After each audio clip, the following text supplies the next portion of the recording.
The simple duty is the nearest one. A very common weakness hinders many people from finding that which is nearest to them interesting. They see but by their meanest side. The distant, on the contrary, attracts and enchants them. Thus is uselessly spent a fabulous sum of goodwill.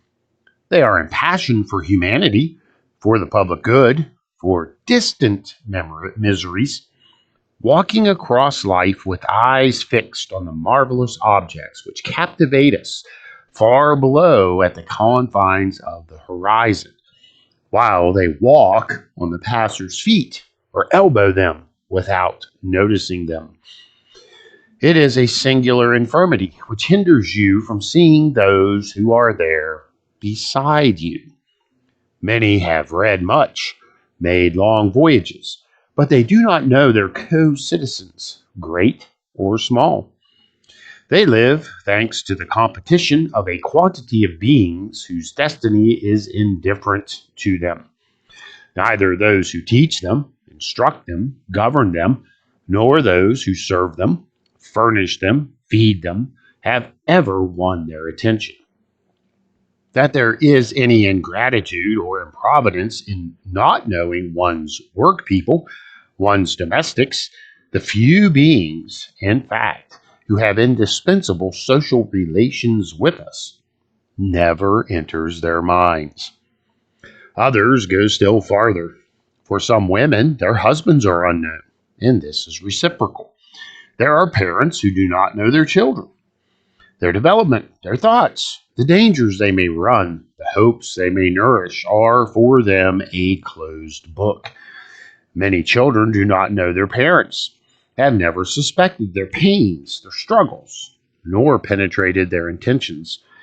And I do not speak of the disunited families, those sad homes where all relations are falsified, but of honest families composed of good people.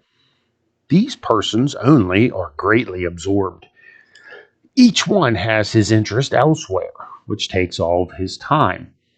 The distant duty, strongly attracted, I do not deny, claims them entirely, and they are unconscious of the nearer duty. I fear that they lose their pains. The base of operation of each is the field of his immediate duty.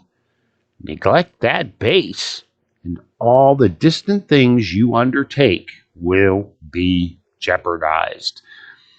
Belong, therefore, first to your own country, your own city, your own house, your church, your workshop, and if it can be, leave there to go elsewhere. That is the simple and natural step to take. A man must furnish himself at great cost, with very bad reasons to have come to follow the inverse walk. In any case, the result of so strange a confusion of duties is that many are mingled with a quantity of things, save those that one has the right to expect of them.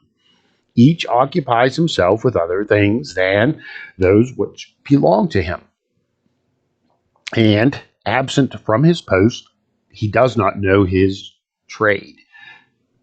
It would be, though, so very simple if everyone attended to his own business only. Another form of simple duty. When an injury has been caused, who should repair it? The one who caused it.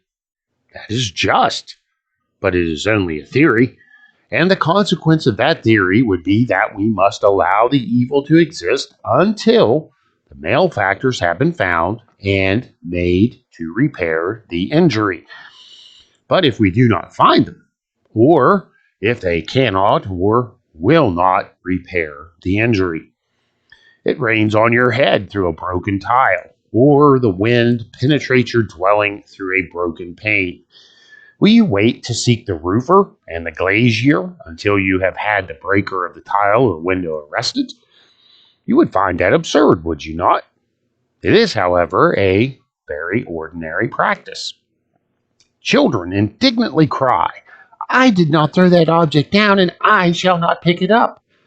And the greater part of men reason in the same way. That is logical, but that is not the sort of logic that turns the world. That which we should know to the contrary, and which life repeats daily, is that the damage caused by some is repaired by others. Some destroy, others build. Some soil, others clean. Some stir up strife, others appease it. So some cause tears to flow, and others console. Some live in iniquity, while others die for justice. And it is in the accomplishment of this dolorous law that safety lies. It is logic also, but of that logic a fact, which causes that of theories to grow pale. The conclusion is not a doubtful one. A man of simple heart draws his conclusion thus. Given the evil, the great thing is to repair it and begin at once. So much the better if the male factors will contribute to this reparation, but experience counsels us not to count too much upon their cooperation. But, however simple duty is, one must still have the strength to accomplish it. This strength, in what does it consist, and where is it to be found? One could never weary of talking about it. Duty for a man is an enemy, and an importunate one, so long as it appears only as an outward solicitation. When it enters the door, man flies out the window, and when it closes the windows, man will escape by the roof. The better it is seen coming, the easier it is to avoid it. It is like the gendarme, who represents public force and official justice, which an adroit scamp always manages to avoid. Alas, if the gendarme does not seize the fugitive, all he can do is to take him to the station, and not always by the easiest road. That a man may accomplish his duty, he must fall into the hands of another force than the one which says, do this, do that, avoid this, avoid that. Otherwise, look out for yourself. This interior force is love. When a man hates his trade or occupation, or does it carelessly, all the powers of earth are unable to make him work with good will. But he who loves his business goes right on alone. Not only is it impossible to restrain him, but it would be impossible to turn him from it. It is that way with all. The great thing is to have felt that which is the holiest and most immortally beautiful in our obscure destiny. It is to have learned by a series of experiences to love this life for its pains and its hope, to love mankind for their miseries and their nobility, and to belong to humanity by heart, intelligence, and compassion. Then an unknown force takes possession of us, as the wind takes possession of the sails of a ship and wafts us toward pity and justice. And ceding to the irresistible force of the breeze, we say, I can do no differently. It is stronger than I. In explaining himself thus, man of all ages and of all centers designates a power that is higher than man, but which can live in the hearts of men. And all that is really noble and uplifted appears like a manifestation of this mystery, which is beyond our power to understand. Great sentiments, like great thoughts, like great acts, are things of inspiration. When the tree grows green and gives its fruit, it is because it draws from the soil its vital forces and receives from the sun light and warmth. If a man, in his humble sphere, amid inevitable faults and ignorance, consecrates himself sincerely to his task, it is that he is in contact with the eternal source of kindness. This central force manifests itself under 1,000 diverse forms. Sometimes it is untamable energy, sometimes caressing tenderness, sometimes the spirit militant, which attacks and destroys evil, sometimes maternal solicitude, which gathers by the side of a road where is often lost some life crushed and forgotten, sometimes the humble patience of long searches.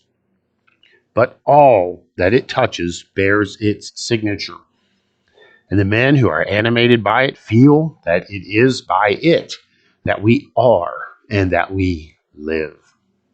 To serve it is their happiness and their recompense. It suffices them to be his instruments, and they care nothing more for the dazzling exterior of their function in life, knowing well that nothing is great, nothing is small, but that our actions and our life are worth nothing, only for the spirit that penetrates them. End of chapter 5 of The Simple Life.